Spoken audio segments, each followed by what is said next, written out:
Bonjour à toutes et à tous. Nous sommes vraiment très contents de vous recevoir aujourd'hui pour cette journée de congrès co-organisée par le Centre d'excellence iMind et par le GIS Autisme.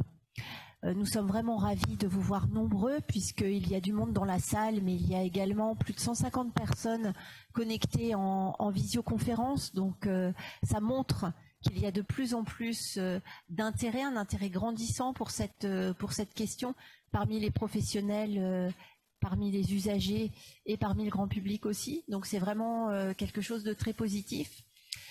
Alors dans cette journée, nous aurons successivement plusieurs ateliers consacrés donc à l'éthiopathogénie des troubles. Ensuite, nous parlerons ensemble des outils numériques, puis de la recherche participative. J'espère que vous y apprendrez des choses, que vous découvrirez, que ce sera l'occasion d'échanger tous ensemble. Je tiens également à remercier l'hôpital du Vinatier et notamment Pascal Mariotti, qui est donc un directeur très engagé, très investi dans la question de l'autisme et des troubles du neurodéveloppement. Je tiens aussi à remercier Claire Compagnon, mais qui n'est pas encore arrivée, je crois, pour son soutien à la question de la création des centres d'excellence. Également, je tiens également à remercier le comité exécutif d'iMind, qui a la particularité d'être composé d'usagers, d'associations. Et je vois que sont présentes ici Madame Langlois et Madame Tabé, avec lesquelles on a travaillé ce projet, mais également de professionnels de la médecine de l'enfant et de la médecine de l'adulte. Et je crois que nous avons réussi tous ensemble à faire un beau projet. Et puis je tiens aussi à remercier le GIS avec Paul Olivier, et malheureusement Catherine Barthélémy n'a pas pu être parmi nous aujourd'hui parce qu'elle est souffrante. Mais je sais qu'elle aurait vraiment aimé pouvoir participer aux échanges et aux débats. Donc, je ne vais pas être plus longue, je vais juste vous passer un petit teaser qui est une bonne nouvelle, parce que à l'initiative des 5 centres d'excellence en France, et grâce aussi au dynamisme des chefs de projet, eh bien, nous allons pouvoir commencer à structurer des sujets et des partenariats de recherche ensemble. Et le fait de pouvoir se fédérer sur le territoire national autour de la question de l'autisme et des troubles du neurodéveloppement est vraiment, je trouve, une belle avancée. Enfin, avant de vous passer ce petit teaser, je remercie très chaleureusement Jennifer Benetton et Raphaël von Köcklitz, qui ont toutes les deux organisé ce congrès et qui, je trouve très brillamment, anime le centre d'excellence iMind dans son quotidien et dans sa communication que l'on veut assez joyeuse, inclusive et déstigmatisante. Sans plus tarder, je vous passe notre petit teaser et je passerai ensuite la parole à Paul Olivier pour le début de l'introduction.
Bonjour à toutes et tous, merci beaucoup Caroline pour cette introduction. Je remercie le Centre d'excellence iMind pour cette organisation, notamment Raphaël et Jennifer pour le travail énorme qu'elles ont réalisé pour la bonne tenue de cet événement. Je pour ouvrir cette journée, donc cette journée qui est organisée en partenariat donc avec le groupement d'intérêt scientifique Autisme et troubles du neurodéveloppement, qu'on va appeler le GIS, entre nous pour aller plus vite, que je vais présenter en lieu et place de Catherine, puisque malheureusement Catherine Barthélémy, notre directrice, a été rattrapée par le Covid. Alors elle va bien, je vous rassure, et elle vous salue. Elle aurait bien évidemment, elle est vraiment navrée, elle aurait bien évidemment être parmi nous aujourd'hui. Donc l'idée pour ouvrir et vous présenter le GIS, ses actions, mais également, puisque ça va être la thématique de la table ronde qui aura lieu un petit peu plus tard, discuter également des possibles perspectives qui seront, vous allez le voir, des perspectives résolument tournées vers l'international. Alors, le GIS, qu'est-ce que c'est? En quelques mots, le GIS, c'est un réseau de recherche. C'est un réseau de recherche qui, comme vous le voyez sur cette carte, c'est un réseau de recherche qui est transdisciplinaire, qui met en jeu de multiples synergies, des acteurs extrêmement divers. Ce réseau, il n'a pas été créé à partir de rien. Il est soutenu, bien sûr, par l'actuelle stratégie nationale pour l'autisme au sein des troubles du neurodéveloppement. Il en est la principale mesure pour la structuration de la recherche en réseau. Et il a été créé à partir d'un réseau qui était préexistant, qui a été initié en 2017, qui était le réseau recherche autisme à Visan et déjà à l'époque dirigé par le professeur Barthélémy. Ce réseau, depuis plus de 2 ans, désormais, il a été étendu. Bien sûr, il réunit les forces de recherche sur l'autisme, sur les autres troubles du neurodéveloppement, et à la faveur, c'est un réseau qui est dynamique, et je remercie vraiment la communauté des chercheurs qui s'est mobilisée, qui se mobilise depuis 2 ans, puisque ce réseau a plus que doublé de taille, avec près de 120 équipes réparties sur l'ensemble du territoire, donc c'est un réseau qui est multidisciplinaire, qui va, et c'est intéressant parce que c'est la thématique de la journée, la recherche transdisciplinaire qui va des sciences fondamentales jusqu'aux sciences humaines et sociales, 17 équipes en SHS au sein du réseau, donc plus de 600 chercheurs qui sont fédérés, et ce qui est très intéressant, c'est que ces synergies se font en partenariat avec les centres d'excellence. Le GIS et ses partenariats se traduisent par la mise en place de projets de recherche, mais également d'organisations d'événements qui sont dédiés à la collaboration scientifique. Donc aujourd'hui nous sommes à Lyon, donc le premier atelier avait été organisé avec le centre Innovant en Ile-de-France, le Andrew 2, deuxième atelier qui avait été organisé avec le centre d'excellence Céand à Montpellier. Dans 15 jours, le Andrew 3, le troisième atelier qui sera organisé donc à Tours, j'en dirai un petit mot tout à l'heure, et puis une journée de la recherche participative sur les questions du sommeil qui avait été organisée sous la direction du professeur Schröder du centre d'excellence Strassen à Strasbourg. Et donc aujourd'hui, nous sommes donc sur le bassin lyonnais avec le centre d'excellence iMind qui nous accueille pour cette journée de la recherche transdisciplinaire. Des sciences fondamentales jusqu'au transfert vers les technologies pour les interventions au bénéfice des personnes, et qui, on va le voir, tout en incluant la participation des personnes concernées et des familles. Et on va le voir, ce seront bien sûr les 3 axes qui doivent sous-tendre les perspectives européennes et internationales de la recherche en la matière. Ce dynamisme, il bénéficie, il porte déjà ses fruits. Puisque je prends quelques exemples, quelques indicateurs, les financements nationaux, je prends l'exemple de l'ANR, de ceux de l'ANR qui sont alloués aux projets de recherche sur les troubles du neurodéveloppement ont doublé depuis le début des actions de structuration. Les publications françaises dans le champ des troubles du spectre de l'autisme ont augmenté de 35%, et ainsi ce réseau dont vous faites partie, le GIS, les centres d'excellence, représente un acteur incontournable de la recherche sur les troubles du neurodéveloppement, avec près de la moitié des publications françaises dans la matière, dans des revues à comité de lecture internationaux. Alors c'est un réseau qui est largement connecté à l'international, avec des partenariats, avec plus de 400 équipes réparties à travers le monde. Et ce qui est intéressant, et c'est la première fois que cela est réalisé en la matière dans le champ des troubles du neurodéveloppement, c'est la création de ces nouvelles synergies scientifiques se fait en relation et en partenariat étroit avec les associations de personnes concernées et de familles. On a ici les 12 associations du Conseil national de l'autisme et des troubles du neurodéveloppement, qui sont des partenaires privilégiés du GIS, et je vais en dire un mot, mais également des associations, des fédérations européennes qui regroupent plusieurs associations dans le champ, bien sûr, de l'autisme, du TDAH ou de la dyslexie. Alors, ces nouvelles synergies qui portent déjà leurs fruits de la science la plus fondamentale vers le développement d'interventions éclairées par la science, elles sont suivies de très très près. On a la chance de bénéficier de l'appui d'un conseil scientifique international qui est indépendant, qui est dirigé par le professeur Courchaine, qui est un neuroscientifique, un leader mondial dans les recherches sur l'autisme, donc qui est basé à San Francisco en Californie. Évidemment, nous avons la chance de pouvoir bénéficier de ce regard aiguisé, de leur accompagnement et de recommandations, d'encouragement qui nous incitent à poursuivre nos actions encore au-delà, à plus grande échelle. Et puis cela sera certainement dit aujourd'hui, mais on est face, en termes de recherche et d'intervention, à un véritable changement de paradigme. Les résultats de la recherche qui sont obtenus par les équipes du réseau, du GIS, des centres d'excellence et des leaders internationaux de la recherche montrent qu'on ne peut plus considérer l'autisme et les troubles du neurodéveloppement de manière dite catégorielle, avec des diagnostics en silo. On a certains chercheurs qui utilisent l'image de la boîte à chaussures, d'enfermer les individus dans des boîtes à chaussures. On est face à des situations, j'en parlais encore ce matin, qui sont le plus souvent associées, des troubles fonctionnels qui sont le plus souvent co-occurrents, et ce qui incite finalement, ce qui montre que les profils fonctionnels se répartissent avec leurs difficultés, mais aussi leurs forces, selon tout un spectre de situations. Et face à cette grande diversité, les leaders français internationaux de la recherche poussent pour le développement des études les plus larges. Les études les plus larges pour comprendre la diversité des situations, l'immense diversité des situations, et ceci pour développer c'est un préalable indispensable au développement d'interventions personnalisées et adaptées. Et donc, notre conseil scientifique nous encourage à aller encore plus loin dans nos actions pour le développement d'un véritable consortium et un véritable réseau qui pourrait être un réseau européen de la recherche sur les troubles du neurodéveloppement, avec 3 axes prioritaires. Et ce qui est intéressant, c'est que ces 3 axes, comme je l'ai dit, suivent la trame de la journée d'aujourd'hui, lier la génétique, lier les mécanismes et les marqueurs biologiques au profil fonctionnel, jusqu'au développement de technologies pour la détection la plus précoce, pour pouvoir explorer et intervenir au plus tôt et de manière adaptée, et tout en incluant et en développant ce qu'on appelle la recherche participative, l'inclusion des personnes concernées et des familles pour pouvoir développer des recherches. Développer des recherches, c'est extraordinaire, mais ça doit être en lien avec les priorités du quotidien. Alors, je vous propose très rapidement de détailler ces 3 axes de développement qui sont au cœur des actions du GIS et qui sont autant de perspectives de développement vers une recherche européenne sur les troubles du neurodéveloppement. Alors concernant le premier axe qui vise à mieux comprendre les mécanismes et à relier ces derniers avec les réalités des profils fonctionnels des personnes concernées par l'autisme et les troubles du neurodéveloppement, le GIS accompagne actuellement 5 projets européens coordonnés par des chercheurs français issus du réseau donc du GIS et des centres d'excellence.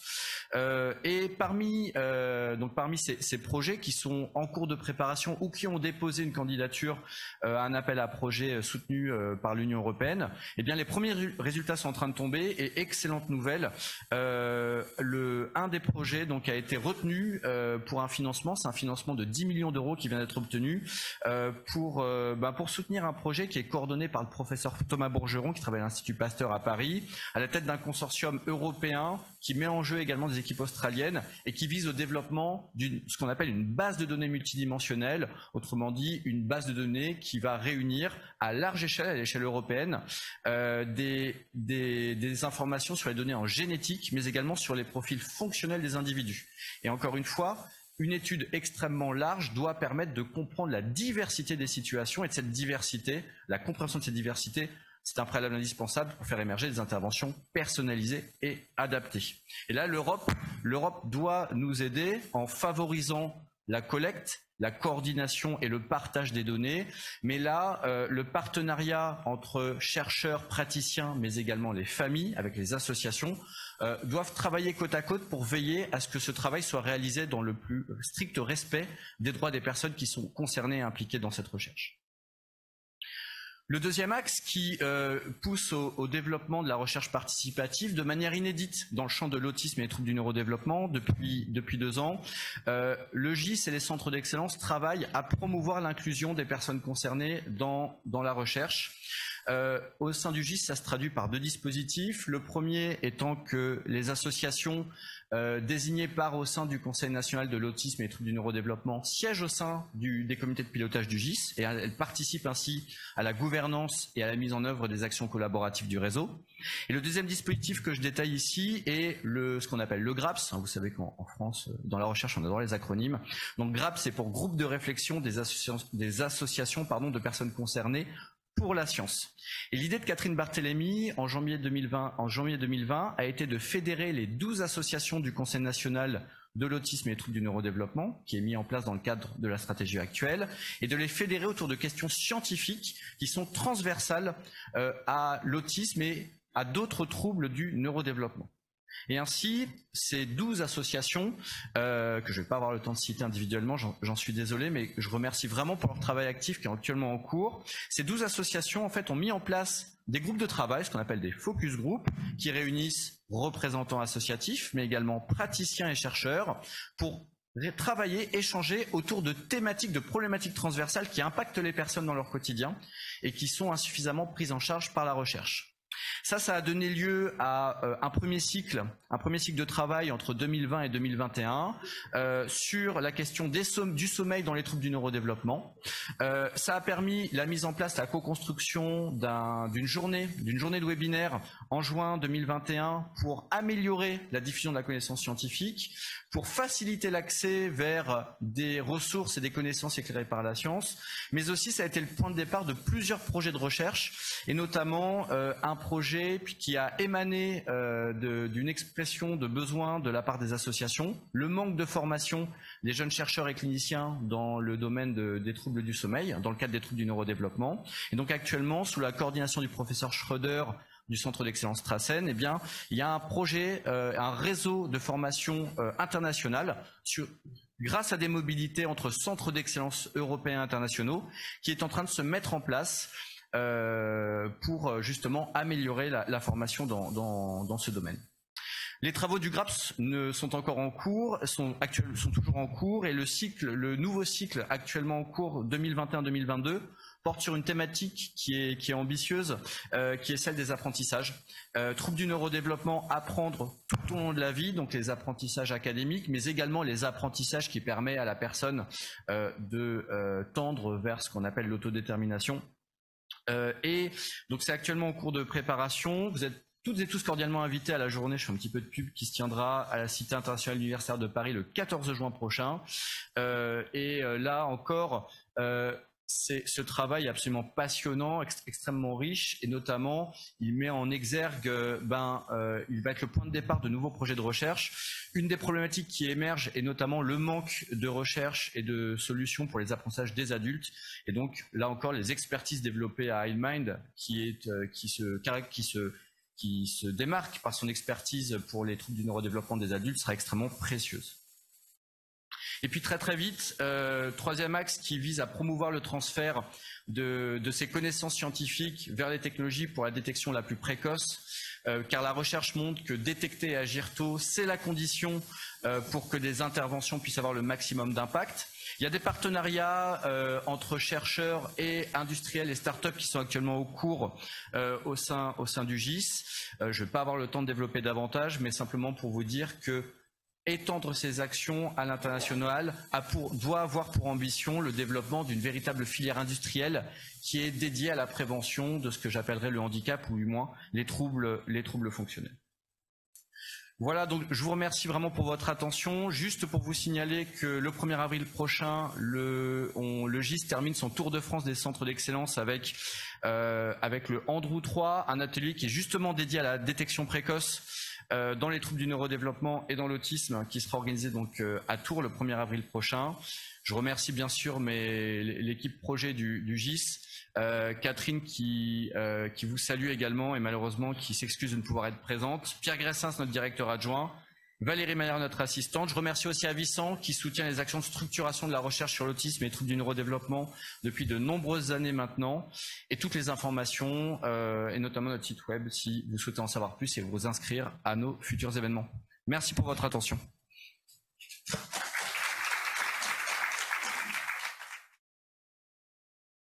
quand on est comme moi fonctionnaire, c'est une journée particulière puisqu'à partir de minuit ce soir, on n'a plus le droit de parler.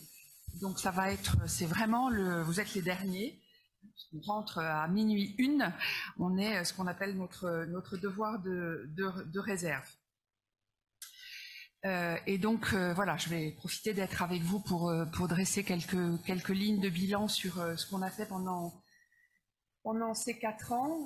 Voilà, ces 4 ans, dont 2 ans ont été marqués par une crise sanitaire sans précédent, vous le savez, on l'a tous vécu. Voilà, et il a fallu bien évidemment pendant ces 2 dernières années essayer de continuer de mettre en place toutes les actions de la stratégie. On a une stratégie nationale autisme et troubles du neurodéveloppement 2018-2022, donc c'est sa dernière année, voilà, et on va devoir les uns et les autres collectivement préparer la suite. Une fois que le nouveau gouvernement aura été nommé et qu'on aura des consignes un peu plus précises sur ce qui est attendu. Mais en tous les cas, voilà, on a donc 4 ans de travail assez long et assez intense pour essayer de conduire, enfin en tous les cas je l'espère, une politique ambitieuse en matière de troubles du neurodéveloppement et bien évidemment de poursuivre la structuration et la politique publique qui avait été menée depuis les années 2000 autour de la question de l'autisme. Une des particularités de cette politique publique, c'est qu'elle a été interministérielle. Alors ça s'exprime, mais c'est pas très important avec la création de ma fonction et de la délégation interministérielle. Mais au-delà de cet aspect fonctionnel, je dirais, il y a un aspect plus important et à mon sens plus intéressant de 2 ordres. Le premier, c'est de dire que si on veut intervenir de manière efficace, durable, structurante dans ce champ des troubles du neurodéveloppement et de l'autisme, il faut conduire une politique qui ne cantonne pas, qui ne limite pas ces troubles à une question médicale ou une question médico-sociale. Non pas que cette question-là, et on est ici dans un hôpital, ne soit pas importante, mais ça veut dire que dans les parcours de vie des personnes et dans la façon dont on doit appréhender la politique publique, elle doit se faire de manière interministérielle. Parce que vouloir répondre aux besoins en matière d'accès aux apprentissages scolaires, vouloir réformer le regard et l'observation qu'on porte sur les enfants tout petits dans les crèches et dans leur lieu de vie, parler d'insertion sociale et professionnelle, parler bien évidemment de recherche, voilà, essayer de mettre en place des réponses inclusives, tous ces dispositifs, en tous les cas, doivent bien évidemment se traiter de manière très très large, à la fois donc dans cette dimension interministérielle et aussi avec les acteurs qui sont en charge de ces politiques sur le plan régional, départemental, voire communal. L'autre changement important, et c'est bien de prendre la parole après le représentant du GIS, c'est la question d'une stratégie nationale au sein des TND, autisme au sein des TND. Alors, je ne reviendrai pas sur le passé, surtout je ne ferai pas l'affront à Daniel qui est là, mais cette modification, comme je le dis parfois, ce changement de focale autour de la politique publique, on est un certain nombre, en tous les cas, à avoir porté à la fois dans la période qui a précédé l'élaboration de qui a précédé l'adoption de cette politique et aujourd'hui dans sa mise en œuvre. Elle est extrêmement importante, je ne ferai pas l'affront de répéter ce qui vient d'être dit, mais elle est extrêmement importante puisqu'on le voit bien, les troubles du neurodéveloppement aujourd'hui sont inscrits dans cette référence internationale. On vient d'avoir la publication de la CIM 11 par l'OMS il y a quelques semaines. Et on voit bien l'affirmation de cette catégorie générale des troubles du neurodéveloppement et qui, à mon sens, est une garantie, en tous les cas, est une garantie d'ouverture, à la fois sur les questions de recherche, à la fois sur un autre aspect qui est la formation des professionnels, hein, parce qu'aujourd'hui, au regard de la diversité des troubles, de la complexité de ces troubles, de la multiplicité de ces troubles chez une même personne, on a besoin là aussi d'appréhender ces questions-là dans les dynamiques de formation des professionnels autrement. Voilà, certains vont trouver que je répète souvent la même chose, mais il me semble que nous avons encore un peu à convaincre sur ces questions-là.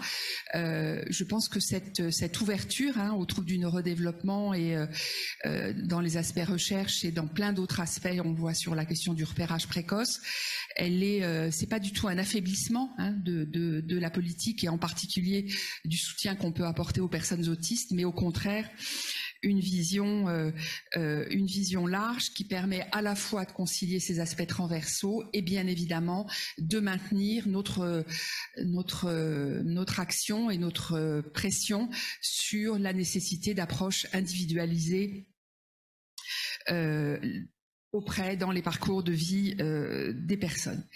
Et donc on a, fort de ces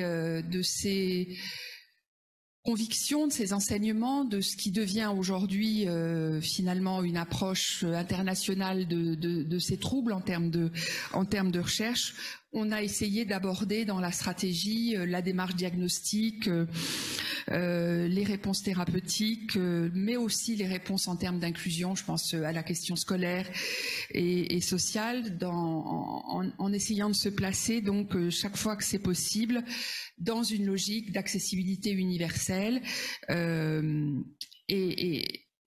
vraiment, je voudrais rappeler que ce qui est fait pour les uns est en général, on le voit bien aujourd'hui, par exemple, je prends l'exemple des dispositifs d'autorégulation qu'on est en train de mettre en place dans les écoles.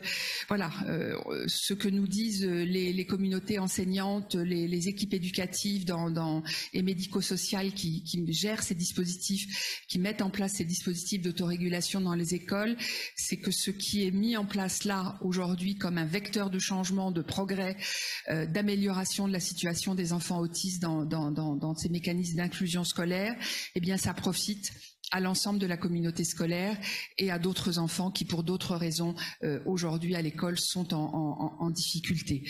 La transformation des méthodes pédagogiques, l'attention qu'on porte aux enfants en termes de renforcement positif, les changements de pédagogie sur des choses plus concrètes, plus accessibles, tous ces éléments-là servent généralement à la catégorie.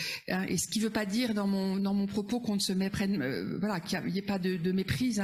Je ne dis pas qu'on est maintenant face à un grand tout et que tout doit être confondu, mais qu'en tous les cas, nous devons avoir à l'esprit cette dimension de l'accessibilité universelle. Vous l'avez entendu à l'instant, voilà, sur les questions de recherche, les choses ont été, je crois, très très largement commentées et vont l'être toute cette journée. On avait à l'esprit, en écrivant la stratégie, un des éléments importants pour dynamiser la question de recherche. Il y avait une première étape qui était la nécessité d'une structuration. Cette structuration, elle est opérée, je dirais, par deux dispositifs particuliers. Enfin, dispositif, c'est bien plus large que ça. Le groupement d'intérêt scientifique qu'on vient de vous présenter dans ces grandes lignes, avec la constitution d'un travail en réseau, et puis bien évidemment, et on est aujourd'hui à l'invitation d'un centre d'excellence ici à Lyon et au Vinatier, avec cette dimension des 5 centres d'excellence qui fonctionnent sur le territoire national, qui doivent faire leurs preuves en termes de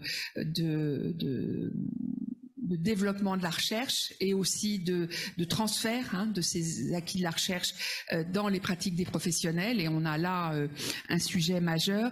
Mais en tous les cas, cette première ambition qui figurait dans la stratégie de placer la recherche au cœur de notre action, je crois qu'elle est en mouvement, et en mouvement plutôt positif. L'autre aspect dans cette stratégie extrêmement importante et qui intéresse aussi un certain nombre de personnes que je vois dans cette salle, c'est bien évidemment le fait d'avoir fait le choix de construire une politique de repérage de l'ensemble des troubles du neurodéveloppement chez les enfants et en particulier chez les enfants petits, entre 0 et 6 ans, et puis dans les mois qui viennent jusqu'à 12 ans. Je l'ai déjà dit, certains m'ont en tous les cas entendu. Moi, je reçois tous les jours un certain nombre de courriers, hein, de familles en particulier, enfin principalement des familles. Et dans ces courriers, il y a plein de choses qui concernent l'accompagnement au quotidien des personnes, et en particulier la question des retards au diagnostic. Ces retards au diagnostic, ça concerne évidemment les familles au premier chef pour leur permettre de mieux savoir ce qu'il en est pour eux-mêmes et pour leurs enfants dans ce parcours difficile. Je trouve qu'il y a encore aujourd'hui trop de difficultés à mettre en place ces diagnostics. Je vois Sandrine Saunier, responsable du CRA de la région. On parlait hier soir, Sandrine, de la diminution des délais d'attente dans les centres ressources. Alors voilà, il y a un chiffre, on peut s'en glorifier. Moi, je suis pas vraiment partisane de ça, mais en tous les cas, voilà, on a une diminution certaine, puisqu'au 31 décembre, il y avait 135 jours de moins de délai d'attente au niveau national pour les familles. Mais on était parti de très très loin quand même. Il faut que j'ai la sincérité, la transparence de vous le dire. On était parti de 457 jours de délai moyen sur la France entière. Voilà, donc 135 jours en un peu moins de 3 ans avec la crise sanitaire. Voilà, c'est pas trop mal. Mais on a encore un certain nombre d'efforts à poursuivre dans le domaine. Voilà, et puis je n'ai pas multiplié les exemples sur tous ces axes de la politique. On a aussi beaucoup travaillé sur la question de la scolarisation, sur la question de la multiplication des dispositifs d'accompagnement pour les adultes, même si à mon sens ça va pas assez vite. Et puis a ouvert hier, non, on est quel jour? On est le 17, donc le 15, a ouvert la première unité de résidentielle pour des adultes autistes très très sévères. Elle a ouvert dans le Var, à Pierrefeu exactement. Voilà, c'est cette première unité toute petite, de 6 personnes. Donc là non plus, on fait pas de gloriole, mais en tous les cas, ça veut dire qu'on a, et je pense notamment sous la pression forte des associations, répondu à une question, à un enjeu majeur de prise en compte des adultes et en particulier de prise en compte dans la dignité des personnes, en les faisant notamment sortir de l'hôpital psychiatrique pour ces adultes qui présentent des situations extrêmement complexes. Voilà, et puis je pourrais parler de l'emploi, je pourrais parler du logement, mais je ne vais pas vous multiplier tous les exemples. Ce que je voudrais dire par rapport à cette journée aujourd'hui, c'est évidemment saluer tous les professionnels qui sont là, y compris ceux qui doivent nous suivre en ligne, mais aussi dire qu'on a besoin de multiplier ce travail de réseau, qu'on a besoin de multiplier ces moments de rencontre, qu'on a besoin de multiplier les enjeux, le travail autour des enjeux aujourd'hui sur les questions de la recherche. Et comme cela vous était dit précédemment, qu'on a aussi besoin de multiplier les liens et la confrontation du travail des chercheurs avec les associations et les besoins et les attentes des personnes concernées. Et lorsque je dis ça, c'est pas simplement parce que ça fait joli dans le paysage, c'est comment les scientifiques, les chercheurs, les cliniciens que vous êtes, pour un certain nombre d'entre vous, doivent prendre en considération prioritairement la question des attentes des personnes. Et quand je dis, j'évoque cette question en disant que ça pourrait être perçu comme une phrase très politiquement correcte aujourd'hui, où la question de la participation, la question de la co-construction est est un peu un phénomène nouveau et très à la mode. C'est pas du tout le sens de mon propos parce que je sais, pour avoir beaucoup travaillé ces questions-là dans le passé, que c'est un élément de réussite de vos politiques de recherche. Moi qui ai travaillé dans les années 90 dans le sida, où la place des personnes malades a été très forte et très violente sur l'exigence de la participation. Je pense qu'on est ici dans un mode de construction plus serein et c'est pas si serein que ça dans le monde des troubles du neurodéveloppement, donc il faut l'apprécier à sa juste valeur. Mais voilà, cette irruption, cette entrée en scène des usagers de la santé, notamment dans le sida, dans les années 90, elle se produit aujourd'hui dans le monde des troubles du neurodéveloppement. Elle n'est pas encore tout à fait très partagée dans le monde entier sur les questions de recherche.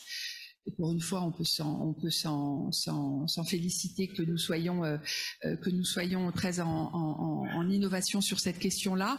Mais elle a un réel avantage de construire et de faire monter en compétence à la fois les associations sur les enjeux et les questions que vous vous posez, vous chercheurs, et les difficultés auxquelles vous êtes confrontés, et aussi de faire monter en compétence les professionnels, les cliniciens, les chercheurs sur ce qui aujourd'hui met en difficulté les familles dans leur vie quotidienne et qui doit être votre préoccupation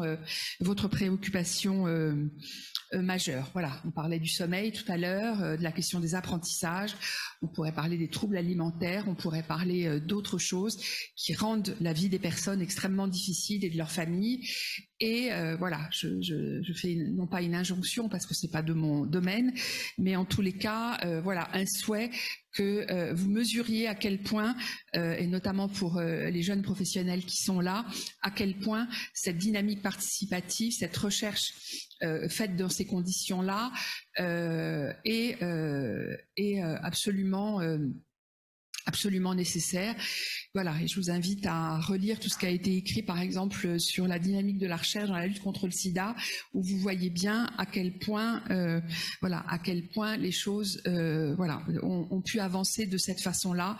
J'ai toujours en tête, quand j'étais directeur de AID, que j'ai reçu un jour un appel téléphonique des États-Unis, de l'Agence nationale du médicament américaine, disant on a besoin de voir des usagers et des malades du sida. On sait que vous travaillez en France beaucoup sur cette question-là. Est-ce que vous pouvez organiser un déplacement? Voilà, c'était un tout petit peu étonnant dans ce sens-là, mais ça veut dire qu'effectivement, on avait besoin de cette place-là. Voilà, je vais m'arrêter là. Donc, évidemment, souligner la dynamique en cours et la nécessité de poursuivre cette dynamique en termes